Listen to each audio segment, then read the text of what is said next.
Consultant au cabinet CTD Conseil. L'air du temps, c'est ce dimanche de 10h à 11h avec Alassane Samba Diop. Dimanche 1er juin 2025. Merci d'être avec nous sur ce plateau de ITV Radio. Avec nous, maître Cheikh Tidiane Dabou, avocat, conseiller juridique et consultant au cabinet CTD Conseil. Agibou Diallo, spécialiste en sciences politiques, auteur du livre Le désastre sénégalais. Merci monsieur d'avoir accepté notre invitation. L'ouverture du dialogue national, on y est, ça a démarré, les commissions commencent à travailler depuis quelques jours. Le dialogue national convoqué par le président, la société civile a répondu, l'opposition a répondu aussi, même si certains ne sont pas venus.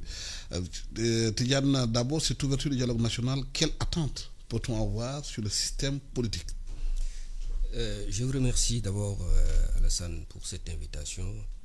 Je salue M. Diallo, qui est en face de moi et pour lequel, effectivement, j'ai l'honneur de partager ce plateau.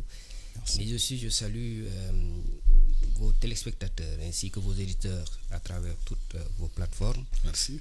Et pour revenir à votre question, qui est une question quand même assez importante au regard de ce que nous vivons aujourd'hui, à savoir qu'est-ce que nous attendons concernant les réformes susceptibles, je dirais, d'être arrêtées à l'issue de ce dialogue national. D'abord, je pense que concernant ce dialogue, il faut dire deux choses. L'opportunité du dialogue, ça c'est une question que je me pose, mais je suis ce que l'on attend par rapport aux conclusions qui vont sortir du dialogue. Et l'opportunité de ce dialogue, pour moi, pose un problème, parce que j'estime qu'aujourd'hui, le pays n'est pas dans une tension politique qui nécessite et qui justifie un dialogue national. Je pense qu'il faut trouver un raccourci. Il fallait trouver un raccourci et créer une sorte de commission, parce que quand vous prenez l'exemple qui se passe dans les autres pays, en France que vous connaissez, lorsqu'il faut réformer, par exemple, la Constitution ou bien prendre certaines dispositions qui vont intervenir sur la vie des gens, qu'est-ce qu'il faut ? Il y a une consultation qui est organisée. Le président fait des consultations, le Premier ministre fait des consultations. Et à l'issue de ces consultations, une commission est créée. Et dans ces commissions-là, on discute effectivement des incidences ou bien des dispositions à prendre pour réformer ou prendre des mesures idoines par rapport à la situation qui s'impose. Mais je pense que ce raccourci-là aurait dû être pris aujourd'hui au Sénégal pour justement aller dans le sens de s'occuper des priorités des Sénégalais. Mais hélas, c'est le dialogue national.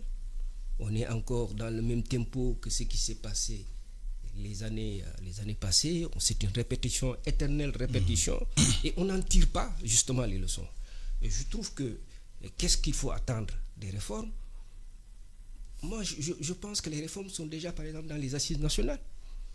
On est en train, à mon avis, de perdre encore du temps sur des choses, pour moi, qui n'ont pas besoin d'être rediscutées, parce que ça a été rediscuté, ça a été discuté, et on avait trouvé effectivement des solutions par rapport à ça. Il fallait juste venir, créer une commission, et en discuter, arrêter, et aller devant le Parlement, devant l'Assemblée, et voter des lois par rapport, justement, si, par exemple, pour parler du corps électoral, si c'est ça, peut-être qui pose problème par rapport au bulletin unique, parce que les gens parlent souvent du bulletin unique, parce qu'on a vu quand même que, sérieusement, le système politique sénégalais, quoi qu'on puisse dire, lorsque les hommes et les femmes qui sont à leur place appliquent les dispositions législatives, réglementaires, on peut dire que, en réalité, ça peut ne pas poser de problème, parce qu'on a vu les législatives.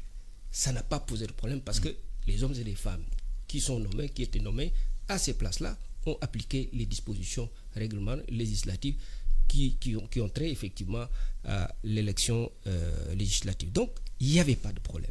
Donc, je pense que c'est un problème d'hommes et de femmes, mais par rapport aux réformes, je dirais, politiques au Sénégal, je ne pense pas qu'aujourd'hui, Alassane, qu'on puisse effectivement dire qu'il y a problème. Donc, le président a dit dans son discours, c'est justement quand c'est calme qu'il faut dialoguer pour anticiper les problèmes qui peuvent venir? En fait, c'est l'argument béton pour justifier exactement de l'opportunité, selon eux, de ce dialogue-là. Mais je suis totalement en phase avec mon co-débatteur, Maître Dabo, et que je salue. Et je salue les auditeurs, je vous salue. Pardon, j'aurais dû commencer par là. En fait, c'est l'argument béton que demain peut servir justement pour justifier de l'opportunité de ce énième dialogue, une répétition d'une mise en scène que nous avons vécue, c'est du réchauffé. Moi, j'ai quelques observations à faire quant à la forme, au positionnement des acteurs et les confronter par rapport à leur discours. Je pense qu'en 2019, quand Macky Sall avait institué le dialogue, le PASTEF avait jugé de l'opportunité de ce dialogue-là parce que Macky venait d'être élu et qu'il avait qu'à dérouler son programme. Les Sénégalais l'avaient choisi sur la base de son programme vis-à-vis de ses concurrents. C'est le même cas de figure aujourd'hui.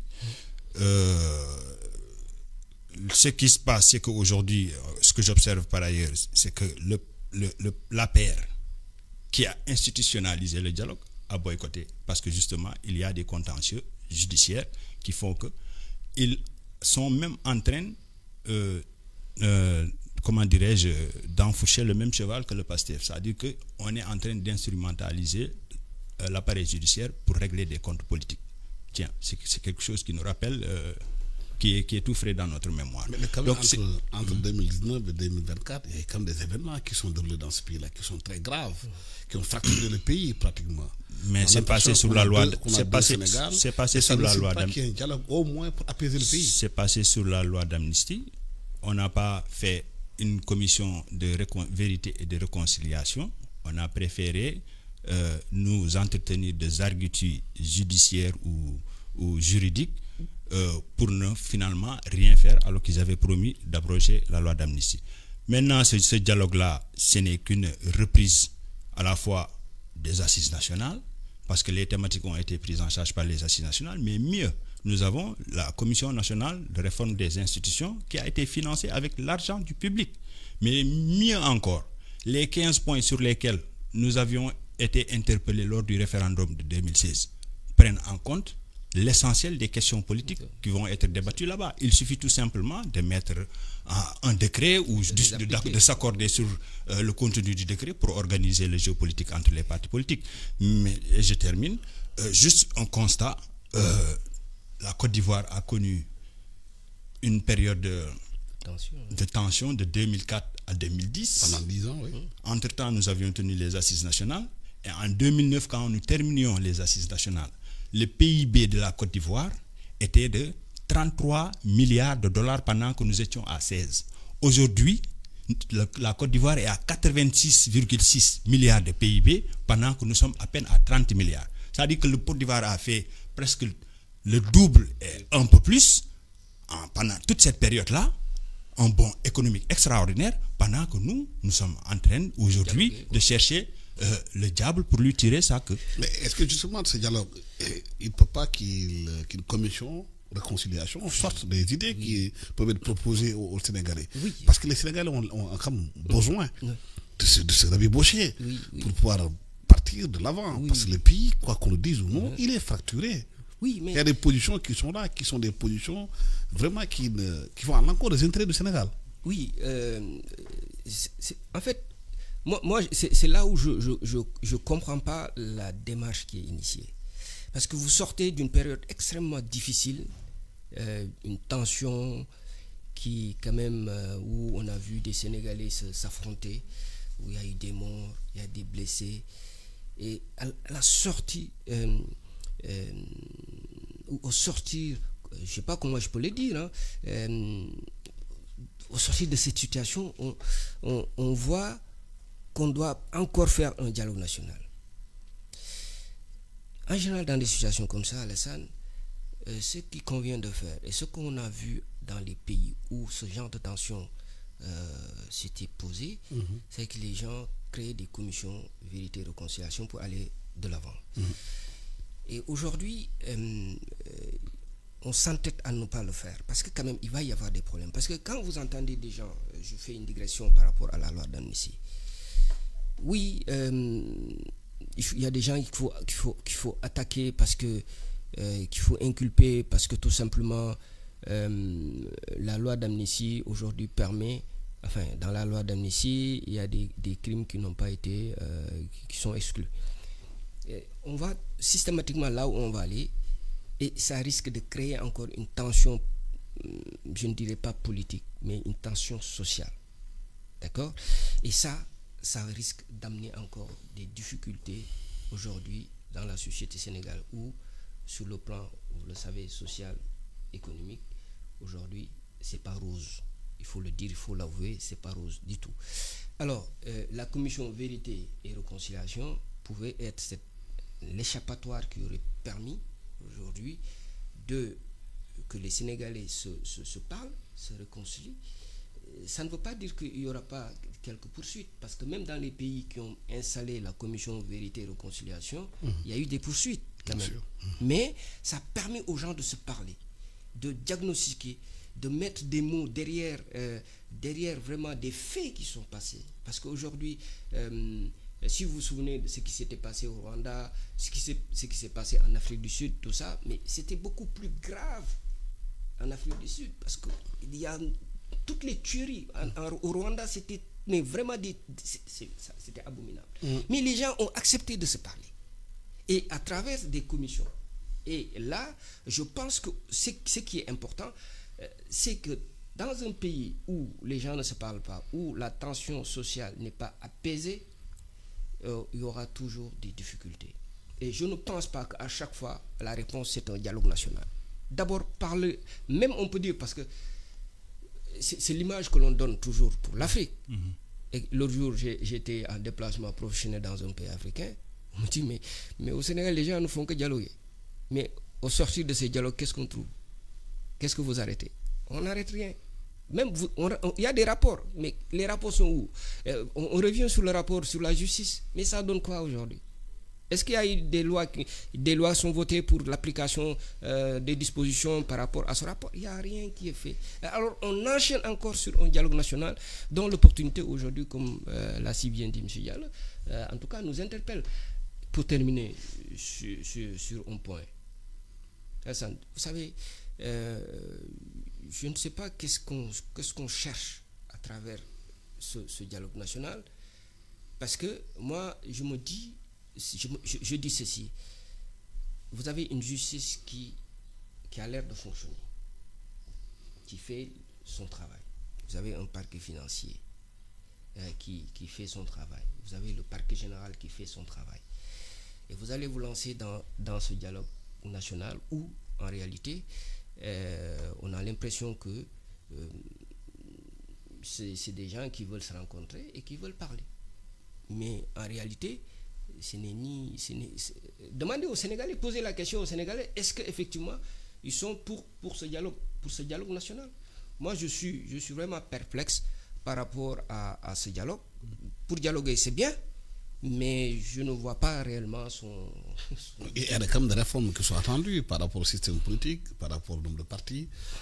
383 partis politiques, il y a 14 qui sont en règle.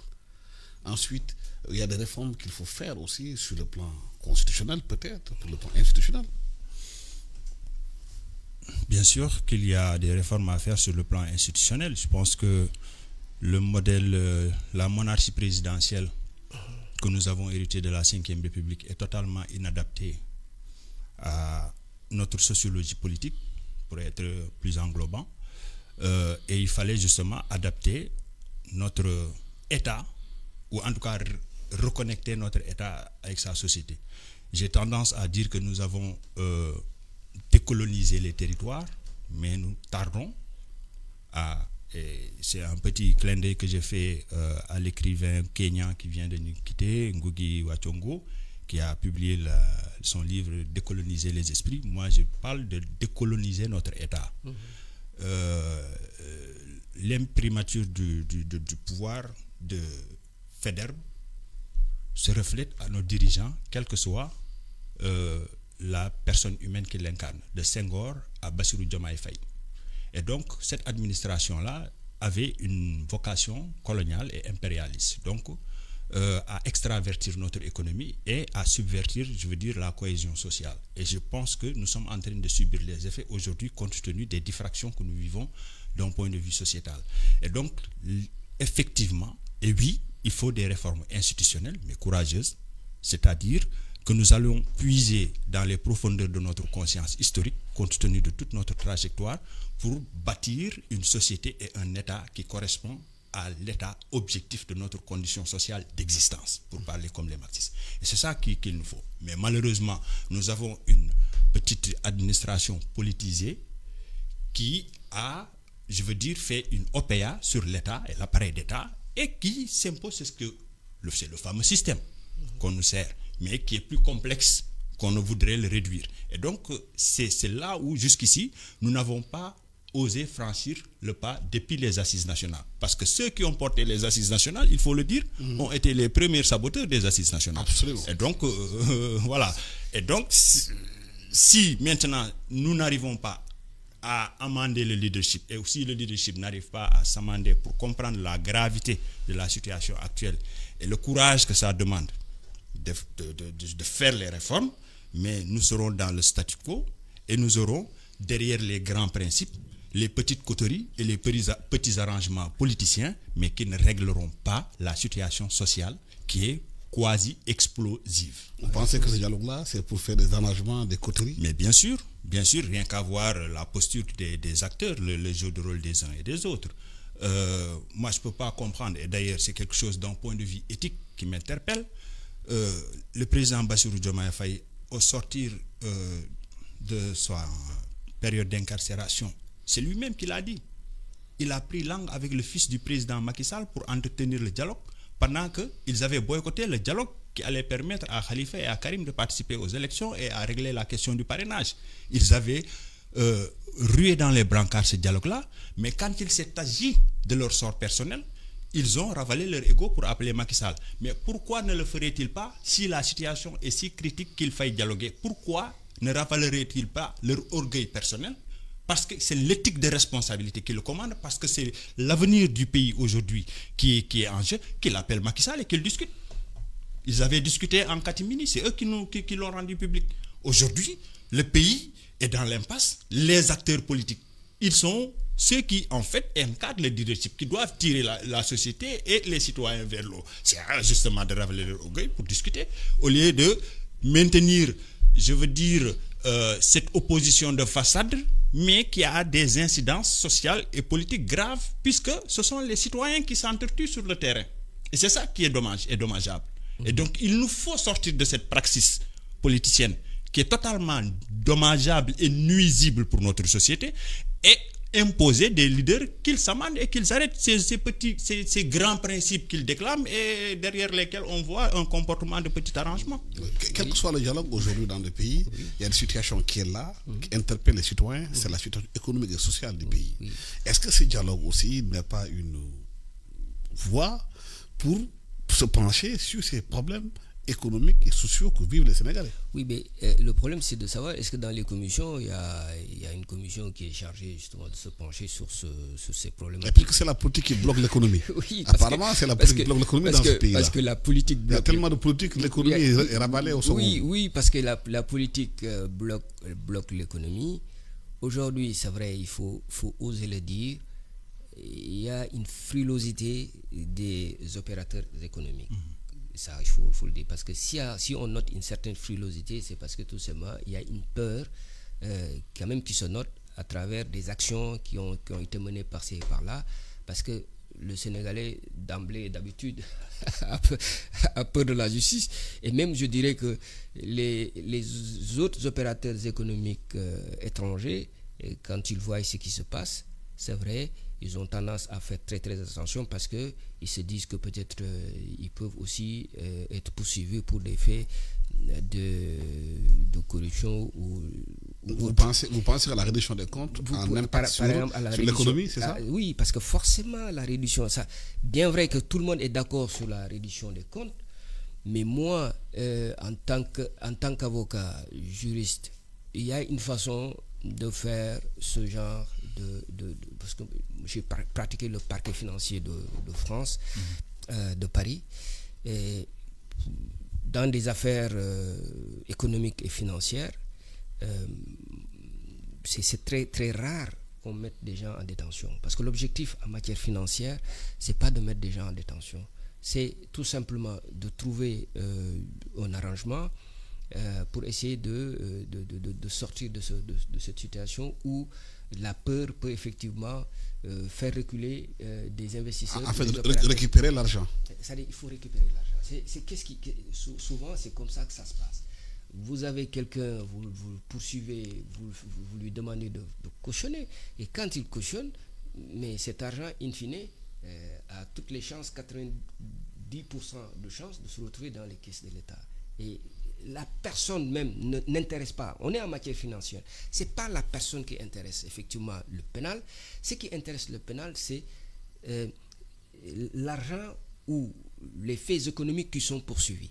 Et je pense que... En fait, on ne met pas des milliardaires en prison, c'est ça. Non, mais s'ils sont fautés, on peut trouver autre chose. Parce que je donne l'exemple, vous vivez en France, vous le savez, je donne l'exemple en France de ce qui s'est passé par rapport à la délation fiscale. Parce qu'on disait que les gens qui ont des problèmes fiscaux et qui savent qu'ils vont être poursuivis par la justice, qu'est-ce qu'ils disent? Ils disent, allez vous dénoncer. Ils ont fait une infraction. On vous dit, vous allez vous dénoncer. Et une fois que vous dénoncez, vous trouvez un arrangement avec l'État, et puis voilà, on vous laisse libre. Parce que l'objectif, c'est quoi? C'est de faire rentrer de l'argent, de faire ramener l'argent, de rapatrier l'argent dans les caisses de l'État. Et je crois que l'intérêt aujourd'hui, c'est ça. Trouver cette alternative pour ne pas systématiquement renvoyer les gens en détention, mais privilégier la voie de la caution ou une autre voie, mais en tout cas beaucoup plus profitable pour l'État que la prison. Vous mettez la personne en prison, ok, ça donne quoi? Ça donne quoi? Vous refusez la caution. Mais pendant ce temps-là, ça n'empêche pas que ces affaires peut-être continuent à marcher, à moins que vous preniez des mesures conservatoires sur ces biens. Mais ça, moi, je trouve que, très sincèrement, dans les pays qui sont des pays très avancés par rapport à ces problématiques financières, lorsqu'elles se posent, c'est des gens qui privilégient la voie de la médiation de pénal ou la voie du contrôle judiciaire. Et cela d'autant plus qu'en matière financière, là, nous sommes dans une situation où ils ont fait une réforme sur le parquet financier, mais le parquet financier cette réforme devait être accompagnée par l'instauration du juge de la détention et de la liberté. Parce qu'en matière financière, nous savons que c'est un problème, c'est vrai, c'est assez difficile parce que nous sommes dans une procédure vraiment inquisitoire, mais totalement inquisitoire parce qu'on vous accuse. Parce que le parquet qui vient, qui vous accuse. Vous avez beau amener ce que vous voulez amener pour vous dédouaner, mais dès l'instant qu'on vous met à l'échafaud, c'est terminé, on vous coupe la tête. Donc, moi je pense que, étant donné que c'est un système qui est incomplet, surtout la mise en place du parquet financier, parce qu'il n'y a pas le juge de la mise en liberté qui peut faire la balance par rapport à ça, moi je pense qu'il aurait fallu privilégier la médiation, la caution, beaucoup plus la détention pour que les gens soient à l'aise, quoi. C'est-à-dire les opérateurs économiques qui n'aient pas peur, voilà, que systématiquement c'est la chasse aux sorcières, comme on dit, qui est là. Et la situation économique, est-ce que c'est réduction de compte a un impact sur la situation économique du pays? Naturellement, je pense que ça a totalement un impact dans la mesure où il y a tout un tollé et une polémique autour des procédures. Je ne suis pas juriste, donc j'entends de ci, de là. Les avis sont totalement contradictoires et ceux que je crédite me font croire qu'effectivement, ça ressemble beaucoup plus à une reddition des comptes, ressemble beaucoup plus à un règlement de compte qu'à une reddition des comptes. Je ne peux pas comprendre qu'on nous dise que des chiffres ont été falsifiés. Je ne vois pas le pôle financier comment convoquer un haut fonctionnaire de l'État, du ministère de l'économie et des finances. Nous avons quand même des procédures ici pour les décaissements et donc il y a une chaîne de responsabilité. Et donc cette administration qui est au service d'une politique économique et monétaire d'un gouvernement doit répondre de ses actes si toutefois il y a, une contravention. C'est là si on dit par exemple que Farba Ngom a payé l'argent de l'État du Trésor, qu'on dit aujourd'hui que Tahirou Sarr a payé l'argent du Trésor, mais qui a payé? Mais qui a donné? Ceux qui ont payé, ils sont où? Ils sont où? Donc ça, c'est des choses, en tout cas, qui font tiquer. Deuxième chose, nous sommes dans des économies libérales, malheureusement pour nous, et ce mode de fonctionnement des affaires judiciaires qui ont trait aux finances fonctionne de cette manière-là pour ne pas justement faire tiquer les investisseurs étrangers. Parce que quand des magnats, ou en tout cas ceux qui sont d'une certaine bourgeoisie d'une société dont on dit que ce sont les entrepreneurs et que c'est le secteur névralgique de l'économie, on maille à partir avec la justice sur des faits qui sont totalement flous dans l'explication ou quand on observe sur les procédures, mais il va de soi que justement les investisseurs étrangers, c'est qu'ils vont se dire qu'il n'y a pas cette sécurité juridique-là. L'État peut d'un moment à l'autre, selon que je n'agisse au bon gré ou dans le mauvais sens, perdre mes investissements. Donc c'est le type de fonctionnement que les sociétés libérales nous ont vendu. Et en l'occurrence, ou en l'espèce, nous sommes dans une société libérale.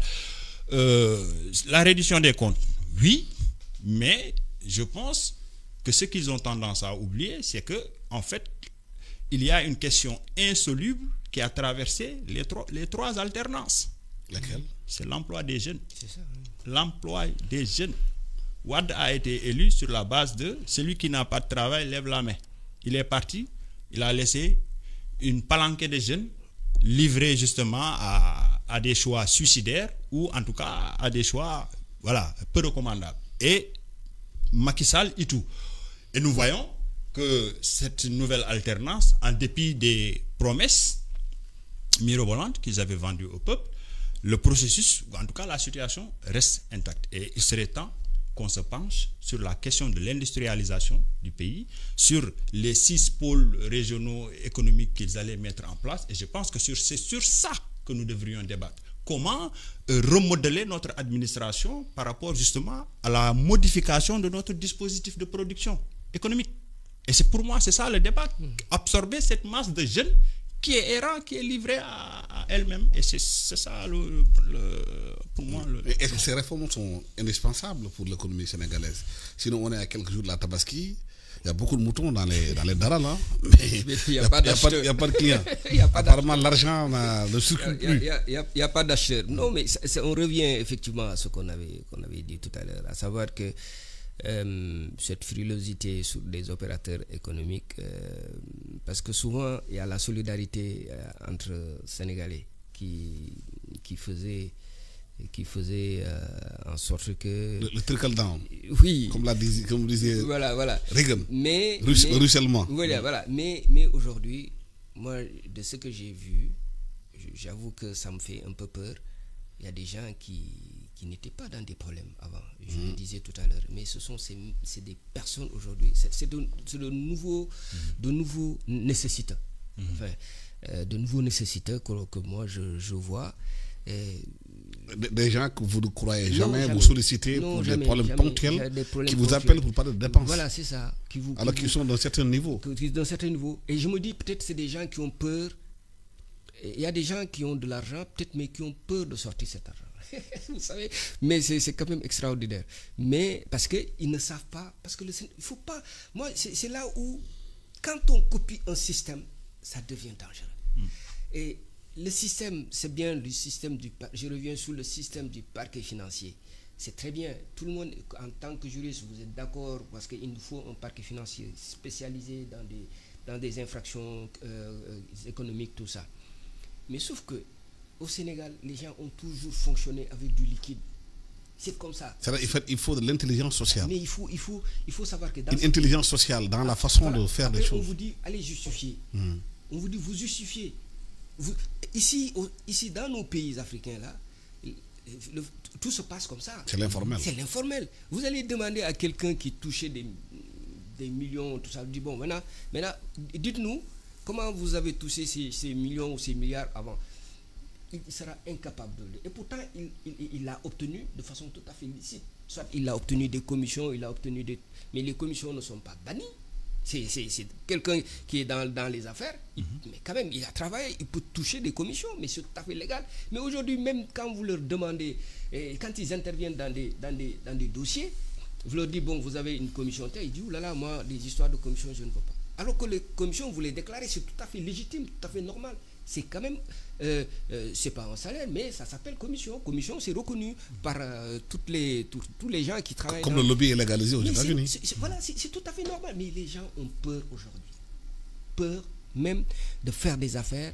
Et l'argent, on vous dit, non, Khalisbi, excusez-moi, il dit, cet argent-là, ne me le donnez pas comme ça, il faut me le donner par compte.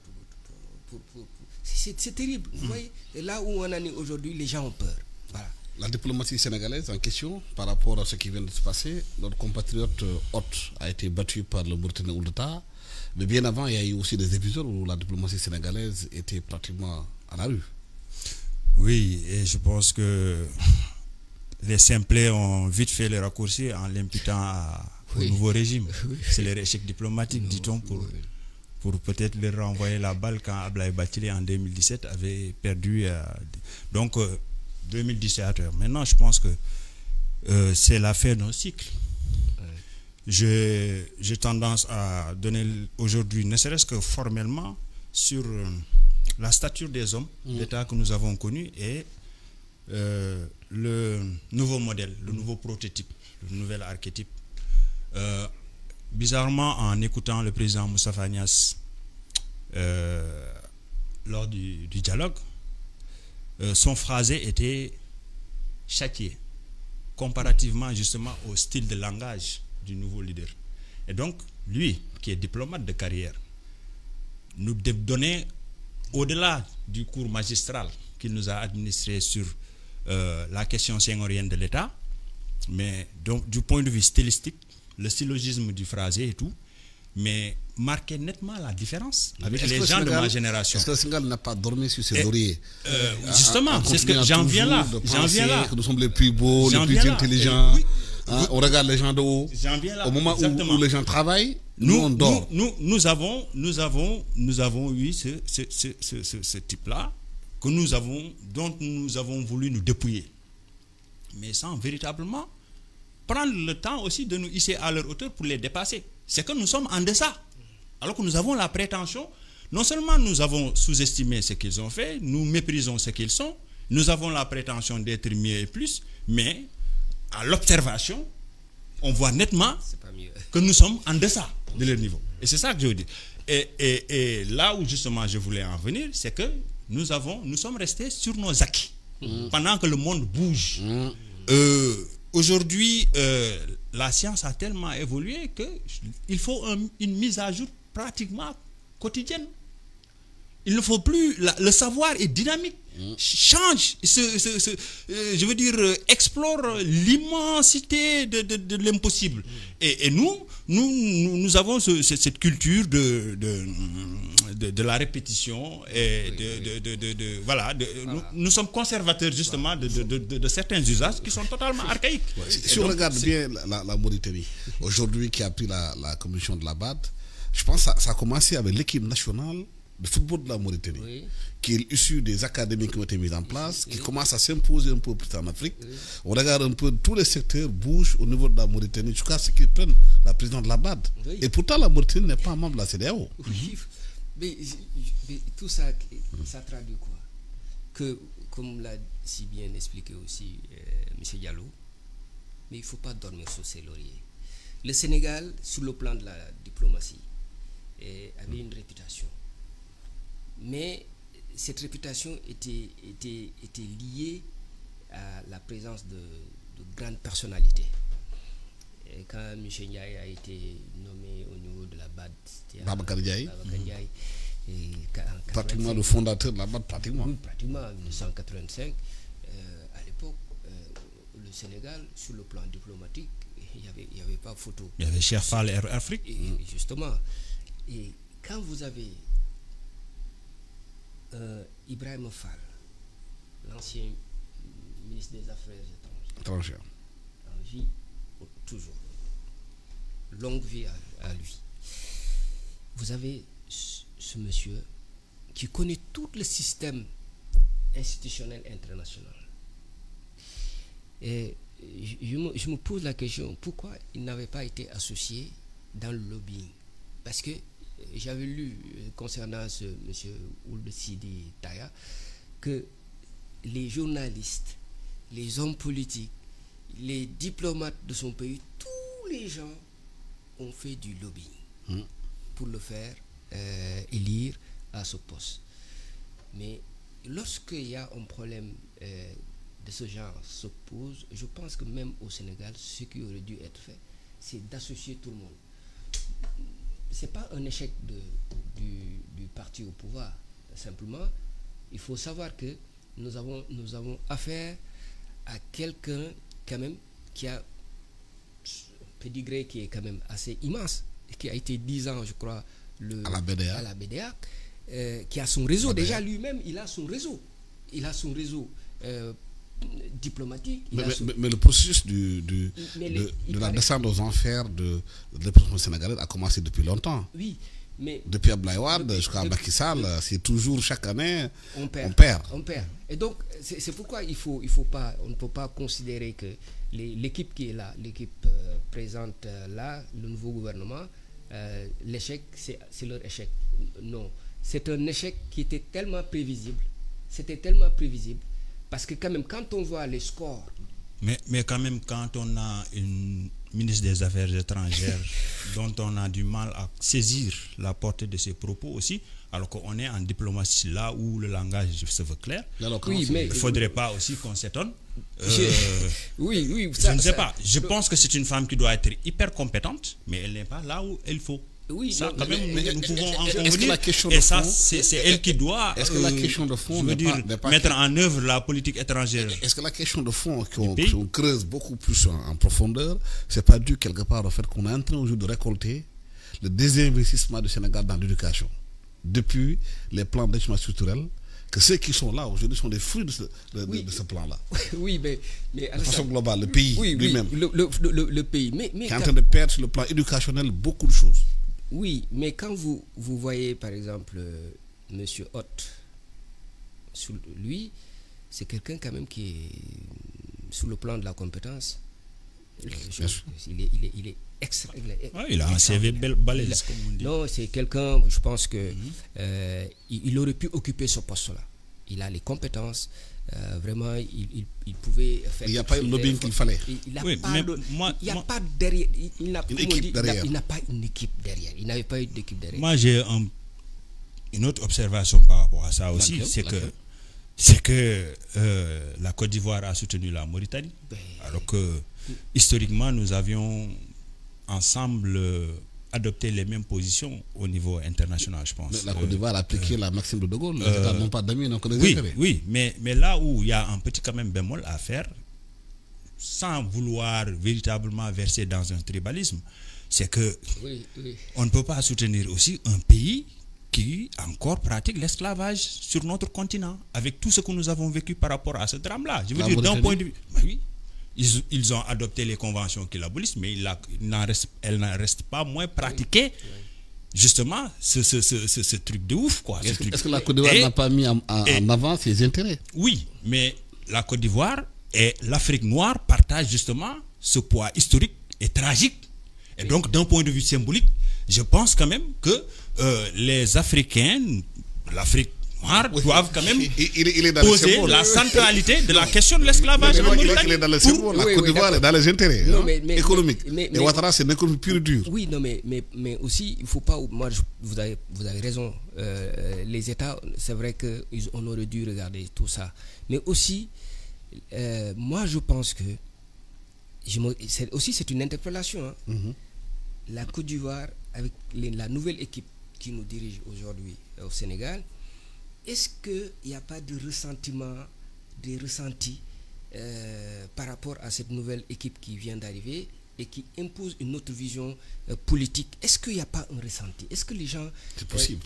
Je pense non, mais avec la Côte d'Ivoire, nous avons eu des relations en dents d'ici. Ce n'était pas le parfait amour entre Houphouët-Boigny et Senghor. Oui, mais il y avait à la limite une rivalité fratricide. Effectivement. Mais qu'ils arrivaient quand même à transcender pour préserver les intérêts justement justement, la récente visite du Premier ministre en Côte d'Ivoire, où elle a été adoubée comme roi, quelque part, n'est pas une façon d'apaiser les choses. Mais justement, je pense que c'est comme si on vous plante le couteau derrière, mais vous venez, on essaye de mettre un peu le truc, parce qu'ils savent que quand même, moi je m'attendais à ce qu'ont fait les États maghrébins. Ils ont voté pour voilà, pour le Mauritanien. Les Africains aussi votent pour leur candidat. Enfin, c'est pas une question de dichotomie, mais c'est comme ça que les autres, quand les autres le font, mais nous, on se gêne à le faire. Tous les États du Maghreb ont voté pour ce monsieur-là. Et donc, moi, je ne vois pas, on a perdu des voix sous des États, effectivement. Bon, c'est vrai qu'on a des 1% par-ci, 2% par-là, on n'est pas assez fort. Oui, mais est-ce que le jeu des intérêts n'est pas beaucoup plus profond que cela? Oui, mais aujourd'hui, la Côte d'Ivoire, comme les gens le disent, c'est quand même le pivot de la France. L'esclavage a été la Côte d'Ivoire, c'est le pivot de la France en Afrique. L'esclavage est un crime contre l'humanité. Oui. Donc, c'est un principe fondamental qui, je veux dire, est constitutif de notre humanité d'une certaine manière. Et donc, pour moi, c'est un principe non négociable. C'est un pays qui, dans l'espace continental africain, continue à conserver cette pratique abjecte. Et pour moi, ça doit être aussi un élément central dans les liens de coopération que nous devons établir. Est-ce que le souverainisme c'est ce que je regrette pour les sénégalaises n'est pas quelque part en porte-à-faux avec les intérêts de la Côte d'Ivoire? Ça peut être le cas, puisque de toutes les façons, on a suivi le discours du PASTEF opposition. Ils n'étaient pas trop avenants et amènent vis-à-vis d'Alassane Ouattara. Ils qualifiaient même la CEDEAO de syndicat des présidents, compte tenu, à tort ou à raison, c'est pas un jugement, je fais que restituer les propos. Ils peuvent avoir raison comme ils peuvent avoir tort, mais c'était dans un contexte où les juntes militaires commençaient aujourd'hui à opérer les coups d'État au Mali, au Niger, et tout ça aussi qu'il faut relativiser dans un contexte bien spécifique. Il ne faut pas jeter l'eau du bain du bébé, c'est plus complexe que ça. Et donc, ce discours-là, aujourd'hui, qui sont au pouvoir, les rattrape quelque part. Oui, c'est pas rentrer dans l'oreille d'un sourd, surtout comme un vieux crocodile comme Alassane Ouattara, qui aujourd'hui joue le rôle de patriarche dans la sous-région, nonobstant le fait que son pays est la locomotive économique de notre espace UMOA et même de la CEDEAO. Donc, et les premières sorties, quand même, faisaient redouter la Côte d'Ivoire. Ils sont allés comment dirais-je, Niger, Mali, bon, là où il y a justement... C'est quelque chose qu'il faut faire de toutes les façons, à mon avis, parce qu'il faut qu'on se parle entre Africains et il faut que collectivement, nous arrivions à trouver les voies et moyens de nous sortir de ce terrorisme que l'impérialisme otanien utilise justement pour faire advenir ce que le rapport, comment dirais-je, du Quai d'Orsay sur l'effet pangolin qui cherche justement à faire éclater nos États. Donc ils ont annoncé les couleurs, à nous d'avoir les réflexes défensifs pour nous entendre d'abord en tant qu'Africains pour dégager les voies et moyens qui nous permettraient de contenir ce problème d'insécurité-là. Et par ailleurs, essayer de voir maintenant sur le plan économique quels sont les types d'alliances qui relèvent du possible et essayer de voir ce qu'on peut faire ensemble. Oui. La Côte d'Ivoire, est-ce que quelque part, comme on dit qu'au Sénégal, les bases militaires sont en train de fermer, les gens sont en train de partir, les Français, de façon globale, même si la France a encore des entreprises au Sénégal bien ancrées, la Côte d'Ivoire a fait de façon beaucoup plus subtile avec la fermeture de ses bases militaires. Est-ce que les intérêts, en fait, de la France, quelque part, portés par la Côte d'Ivoire, ce n'est pas un porte-à-faux avec le souverainisme qu'on prône au Sénégal? Mais bien sûr, c'est pourquoi je disais tout à l'heure à M. Diallo, c'est un retour de bâton finalement contre nos dirigeants. Parce que, n'en déplaise, attention, de toutes les façons, la France fera tout son possible pour faire payer ça aux Sénégalais. Et la France passera par apparemment, elle s'adapte au contexte. Mais par contre, la France s'adapte un peu au contexte. Mais quand même, moi je me dis certainement, avec la visite du Premier ministre sénégalais en Côte d'Ivoire, est-ce qu'il n'y a pas eu un link qui a pas eu de câble entre le soi-disant Quai d'Orsay ou entre l'Élysée et le Premier ministre pour essayer de calmer la situation? C'est tout à fait possible. Hein. Moi, je pense que c'est M. Ouattara, quand même, est dans des dispositions pour effectivement peut-être rabibocher un peu la situation dans l'intérêt toujours de la France, malheureusement. Mais pour revenir sur le problème diplomatique, moi je dis que il faudra vraiment faire une refonte en profondeur de la diplomatie sénégalaise. C'est extrêmement important parce que c'est vrai que c'est une nouvelle équipe qui vient d'arriver. Il faut que cette équipe ait ses tuyaux, ses canons, justement pour arriver à s'imposer. Parce que quand même, il y a une équipe ancienne qui était là. Il faut s'adapter avec cette équipe progressivement, essayer de changer. Parce que quand même, il ne faut pas oublier que sur le plan international, les Sénégalais aujourd'hui sont vus comme des gens qui veulent quand même décoller tout seuls. Et je crois que ça tout le monde le voit. Mais est-ce qu'on aura effectivement des diplomates qui pourront s'adapter aujourd'hui à cette nouvelle vision de la politique sénégalaise? Mais nous sommes dans un contexte international aussi un peu compliqué, avec Trump qui est venu, qui a tout bousculé, les codes ne sont plus là, il y a ce brouillage diplomatique qu'il faudrait peut-être s'adapter en fonction des cas. Fait, nous vivons en fait la chute d'un empire, c'est ça la réalité. C'est que comme les empires romains, ottomans et tout ont connu leur déclin, l'empire impérialiste américain est en train la naissance de nouveaux empires. Oui, mais justement, dans cet intermède-là, comme disait Gramsci, apparaissent toutes sortes de monstres. Et justement, ce sont les monstres aujourd'hui. Et d'ailleurs, il y a un des nègres de Matteo Renzi qui vient de publier un essai assez intéressant. Il l'a intitulé L'ère des prédateurs, en faisant référence justement au nouveau type de leadership mondial qui est en train d'émerger. Mais c'est une opportunité aussi pour l'Afrique. Parce que jusqu'ici, contrairement à ce que disait Sarkozy, nous, on nous a insérés dans une histoire à laquelle nous n'avons pas été consultés. Si elle sait saisir cette opportunité. Le monde est en train de se défaire. Est-ce que l'Afrique sait saisir cette opportunité? Est-ce qu'elle sait le saisir? Nous devons à la condition que justement les hommes politiques soient assez amènes avec les universitaires et les intellectuels. Qu'ils écoutent. Parce que ce sont les intellectuels qui saisissent le souffle de l'esprit d'une époque lorsqu'ils tombent dans les abîmes.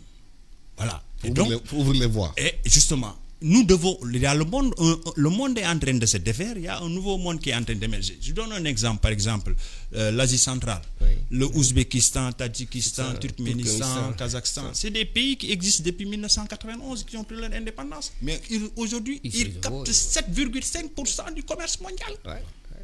Pendant que nous, on existe depuis. Donc, moi, je suis contre ce démocratisme. La France déployée dans ces pays-là. La France, tous ces pays-là sont en train de mourir. L'empire occidental est en train de connaître un déclin. Un nouveau monde est en train d'émerger. Il nous faudrait justement. Dans l'Indo-Pacifique. Il nous faut justement remodeler notre carte diplomatique au-delà justement du nouvel État en phase avec sa société qu'il nous faudrait bâtir pour le porter. Le temps que nous est imparti est terminé. Merci à Guibou Diallo, spécialiste en sciences politiques et auteur du livre Le désastre sénégalais. Maître Cheikh Tidiane Dabo, merci également, avocat conseil juridique et consultant au cabinet CTD Conseil. À la technique, Biran Tissé, micro Alassane Samba Diop. Excellent dimanche à tous. Merci.